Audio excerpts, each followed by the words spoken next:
तो ये मूवी शुरू होती है नल को दिखाते हुए, जिसको क्लिंटार नामी प्लेनेट पर कैद करके रखा गया है। बताया जाता है कि इस प्लेनेट पर सारे ही उसके बच्चे हैं जिन्हें सिम्बियोट्स कहा जाता है, जिन सब पर नल हुकूमत करने के साथ साथ जुल्म भी किया करता था। नल के जुल्म बढ़ जाने पर सभी सिम्बियोट्स ने तंग आकर एक प्लान बनाया और अपने ही बादशाह नल को कैद कर दिया। अब नल अपने आप को इस कैद से आजाद करवाना चाहता है, जिसके लिए उसे कोड एक्स नामी किसी चीज की जरूरत है, जो कि वेनम सिम्बियोट और एडी की बनाई हुई है। ये सिम्बियोट इस वक्त जमीन पर है और अब वो किसी पैरासाइट की तरह एडी की बॉडी के अंदर रहता है। खैर, नल को किसी भी कीमत पे अपनी इस कैद से आजाद होना था। उस डिवाइस को यानी कोड एक्स को हासिल करना था, जिसके लिए वो एक प्लान बनाता है और xenophagus नामी बड़ी बड़ी क्रिएचर्स को पूरे यूनिवर्स में भेज देता है ताकि वो कोड एक्स को ट्रैक करके नल के लिए हासिल कर लाए। लेकिन ये काम इतना आसान नहीं। xenophagus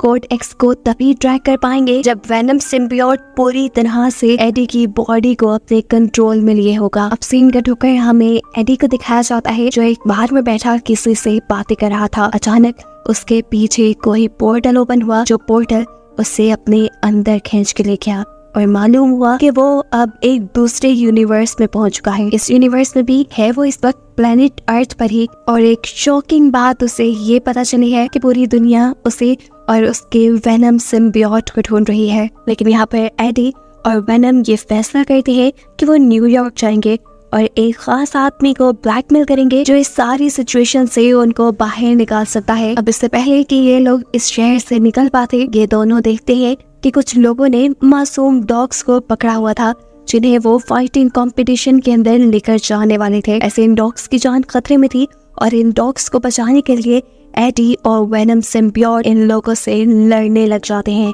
वेनम सिम्बियोट के लिए इन आम इंसानों से लड़ना कोई बहुत ज्यादा मुश्किल नहीं था। उसने बड़ी आसानी से सभी लोगों को अपने कंट्रोल में कर लिया और आखिर में इन सब के सर भी खा लिए, जिसके बाद फाइनली इन दोनों ने उन गुंडों के चुंगल से डॉग्स को भी आजाद करवाया और अब ये तैयार थे न्यूयॉर्क जाने के लिए। अब रास्ते में देखने को मिलता है कि वेनम सिम्बियोट ने एडी की बॉडी के ऊपर पूरी तरह कंट्रोल लिया हुआ था, जिसकी वजह से उसके आसपास मौजूद xenophagus को उनकी लोकेशन के बारे में पता चल जाता है। यही से सीन कट होकर हम एरिया 51 को देखते हैं, जो एक अंडरग्राउंड फैसिलिटी है। इस फैसिलिटी के अंदर देखने को मिलता है कि एक लेडी साइंटिस्ट ने बहुत से सिम्बियोट्स को कैद करके रखा हुआ था, जो काफी अर्सा पहले वेनम सिम्बियोट के साथ ही यहाँ जमीन पर आए थे।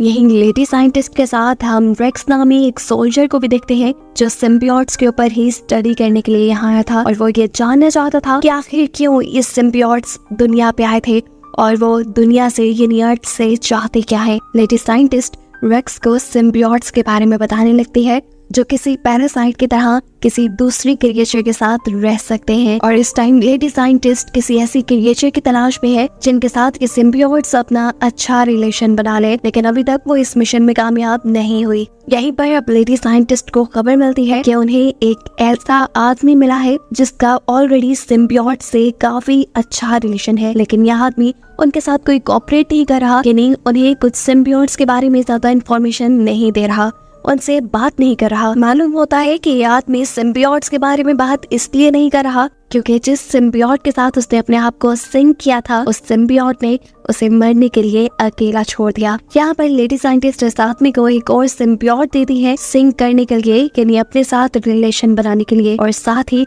उसे ये भी बताती है कि ये सारे के सारे सिम्बियोट एक नल नामी क्रिएचर के बच्चे हैं और कैसे अपनी बेहिसी के चलते नल इन सारे सिम्बियोट्स को मारना चाहता था, लेकिन इन सारे सिम्बियोट्स ने बगावत की और मिलकर नल को ही कैद कर दिया और खुद वहां से आजाद हो गए।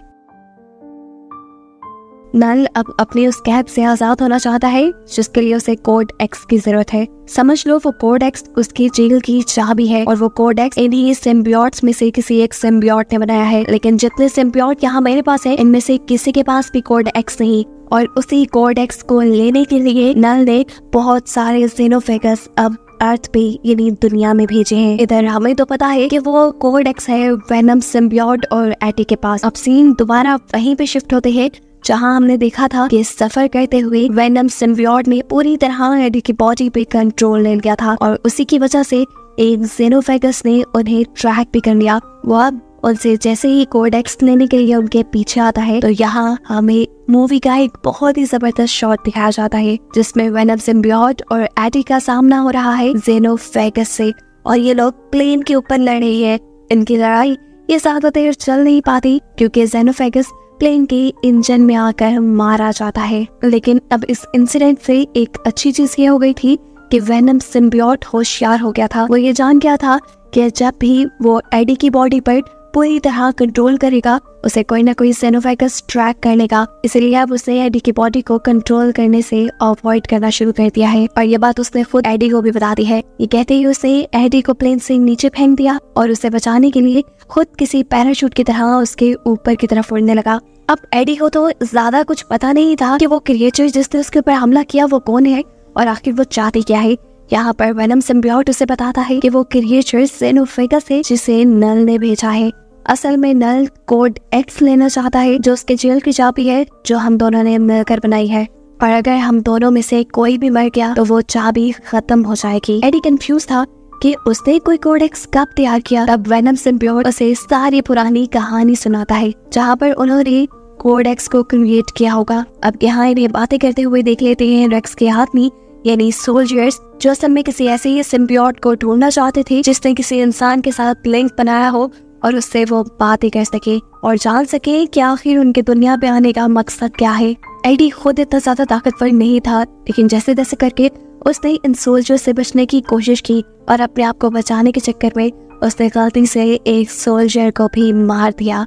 उसकी हमेशा से ताकत उसका सिम्बियोट ही रहा था, लेकिन अब सिम्बियोट उसके ऊपर पूरी तरह कंट्रोल नहीं ले सकता था क्योंकि अगर वो ऐसा करता तो कोई ना कोई जेनोफेगस उनको ट्रैक कर लेता और उनके लिए मुसीबतें और ज्यादा बढ़ जाती। इसी सारी लड़ाई के चलते हम देखते हैं कि एडी गलती से पानी में गिर चुका है। तैरने की उसमें ताकत नहीं थी और अगर उसे बचाना था तो वो वेनम सिम्बियोट को ही बचाना था। वेनम सिम्बियोट उसे बचाने के लिए यहाँ ना चाहते हुए उसके ऊपर पूरी तरह कंट्रोल कर लेता है और ऐसे काफी सारे जेनोफेगस उन्हें ट्रैक कर लेते हैं। अब यहाँ इससे पहले कि जेनोफेगस इनके ऊपर हमला कर लेता ये लोग होशियारी दिखाते हैं और पानी से निकलने के फौरन बाद ही वेनम एडी की बॉडी को छोड़ देता है जिसकी वजह से जेनोफेगस उसे देख नहीं पाता और झुंझला कर वो यहाँ काफी सारे सोल्जर्स को मार देता है जो एडी और वेनम के पीछे ही पड़े थे।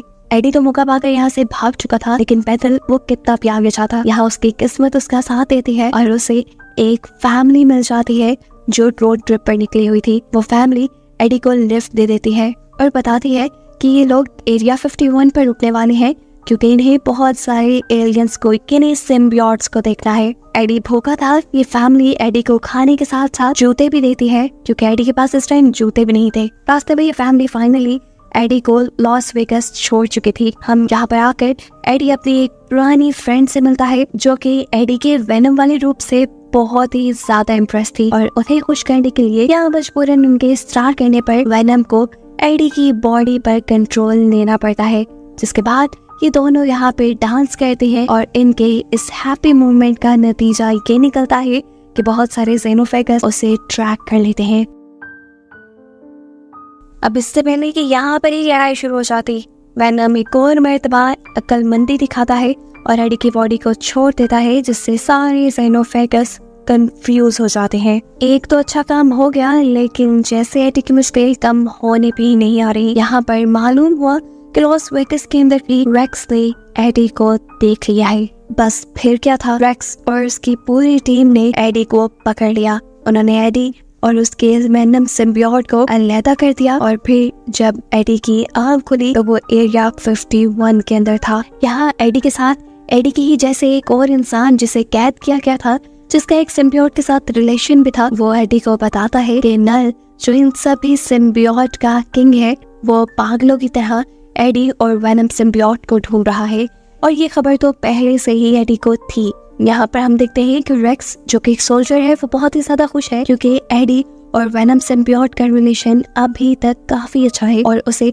एडी की मदद से काफी सारी इंफॉर्मेशन मिल भी सकती है। वो अब इस जगह का सारा कंट्रोल अपने हाथ में ले लेता है और यहाँ मौजूद साइंटिस्ट को भी यहाँ से चले जाने को कहता है। अभी तो उसे एडी से पुराने बदले भी लेने थे। एक तो पिछली मरतबा वो रेक्स के हाथ नहीं लगा था ऊपर से उसने रेक्स के कई बंदे भी मार दिए थे, जिनका बदला लेने के लिए वो एडी को एक मर्तबा बाहर निकालकर उसे शूट करने की कोशिश करता है। लेकिन एडी की किस्मत अच्छी थी यहाँ पर, क्योंकि वेनम एक और मर्तबा उसे बचाने के लिए यहाँ आ गया। लेकिन अब सवाल तो ये है कि वेनम सिम्बियोट को तो इन लोगों ने कैद कर दिया था, तो वो यहाँ आया कैसे? असल में वेनम जानता था कि रेक्स एडी के साथ कुछ ना कुछ तो बुरा करेगा। उसका ख्याल रखने के लिए उसने यहाँ साइंटिस्ट के साथ अच्छा बॉन्ड कर लिया, जिस साइंटिस्ट को रेक्स फसूल में इस फैसिलिटी से निकालना चाह रहा था। बस उसी साइंटिस्ट की मदद से वेनम सिम्बियोट अपने जेल से आजाद हुआ और उसने अपने एडी को बचा लिया। लेकिन यहाँ सिचुएशन कंट्रोल में आने के बजाय इनके साथ और भी बुरा हो चुका था, क्योंकि एडी को बचाने के लिए वेनम सिम्बियोट ने उसके ऊपर कंट्रोल लिया था और ऐसे जेनोफेगस उसे ट्रैक करते हुए यहाँ आ गए। अब यहाँ पे मौजूद लेशर सिम्बियोट जो ये बात जानता था कि ये जेनोफेगस नल ने भेजे है और वो वेनम से कोड एक्स लेना चाहते हैं, वो इस सिम्बियोट को रोकता है, इससे लड़ता है और वेनम को यहाँ से भागने का मौका देता है, ये कहते हुए कि तुम चले जाओ और कभी नल को आजाद मत होने देना, यानी नल को कभी कोड एक्स मत देना। अब वेनम जानता था कि ये जेनोफेगस यहाँ पे मौजूद इंसानों को भी मार देगा उसे ढूंढते हुए, इसीलिए जाते हुए उसे साइंटिस्ट ने कहा कि यहाँ पर मौजूद सारे सिम्बियोट्स को खोल दो ताकि वो आप लोगों से रिलेशन बनाकर जेनोफेगस से आप लोगों को बचा ले। साइंटिस्ट उसकी बात मान लेती है और सिम्बियोट्स को खोल देती है और सिम्बियोट्स भी बिना वक्त ज़ाया किए काफी सारे इंसानों से बॉन्ड बनाते हुए जेनोफेगस से लड़ने लग जाते हैं और ऐसे यहाँ पर एक धमाकेदार फाइट शुरू हो जाती है। इतने में ही यहाँ पर वो फैमिली पहुँच जाती है जिसने एडी को लिफ्ट दी थी और उन्होंने एडी को बताया भी था कि वो एरिया 51 में एलियंस देखने के लिए जाएंगे, लेकिन उन्हें ये नहीं पता था कि वो एक के बजाय इतने सारे एलियंस को देख लेंगे, वो भी खुले हुए। इन एलियंस के दरमियान होने वाली धुआंधार फाइट को देखकर वो बुरी तरह डर चुके थे, क्योंकि जेनोफेगस बुरी तरह से सिम्बियोट्स को खा रहे थे और सिम्बियोट्स उन्हें हराने की कोशिश कर रहे थे। और ये कोशिश सिम्बियोट्स की नाकाम बनाने के लिए जेनोफेगस अपने बहुत से और साथियों को दूसरे यूनिवर्स से बुला लेता है। सिचुएशन को खराब देखते हुए वेनम सिम्बियोट भी यहाँ जेनोफेगस से लड़ने के लिए आ गया था, लेकिन जब उसने देखा कि बहुत सारे और जेनोफेगस भी यहाँ आ चुके हैं और वो सिम्बियोट्स के साथ साथ इंसानों की भी लाइफ मुश्किल में डाल सकते हैं, तो उसने यहाँ पे एक बहुत ही मुश्किल और बहुत ही इमोशनल फैसला किया। वेनम सिम्बियोट एडी से कहता है, देखो इन सारे जेनोफेगस को कंट्रोल करने का सिर्फ एक ही रास्ता है, वो है हम दोनों में से किसी एक की मौत, जिसकी वजह से वो कोड एक्स तबाह हो जाएगा और ये लोग इस दुनिया से चले जाएंगे। एडी सबके लिए बिल्कुल तैयार नहीं था। एडी के फैसले का वेनम इंतजार नहीं कर सकता था, क्योंकि जिन एक दो जेनोफेगस को इन्होंने मारा था वो भी अपने आप को रीजनरेट कर रहे थे। इन सभी लोगों को बचाने के लिए और सिचुएशन को संभालने के लिए वेनम अपना एक बड़ा सा रूप दिखाता है और इन सारे जेनोफेगस को अपने में लपेटते हुए एक मशीन की तरफ बढ़ने लगता है, जो मशीन हाई टेम्परेचर की मदद से एलियंस को मारने के लिए बनाई गई थी और इसे एक्टिवेट करने का काम वेनम रेक्स को कहकर किया था। सारे जेनोफेगस के साथ साथ वेनम के भी उस मशीन में जाते ही रेक्स उस मशीन को एक्टिवेट कर देता है, जिसकी वजह से वहाँ एक बहुत बड़ा ब्लास्ट होता है और ऐसे जेनोफेगस के साथ साथ वेनम भी मारा जाता है और यहाँ काफी सारे लोग बेहोश हो जाते हैं, जिसमें एडी भी था। एडी को जब होश आया तो उसे ये मालूम हुआ कि उसका दोस्त यानी वेनम सिम्बियोट अब जिंदा नहीं बचा और ये सुनकर एडी उदास हो चुका था। उसे इस खबर ने भी खुश नहीं किया था कि अब एडी पर लगाए गए सभी झूठे सच्चे इल्जाम खत्म कर दिए गए थे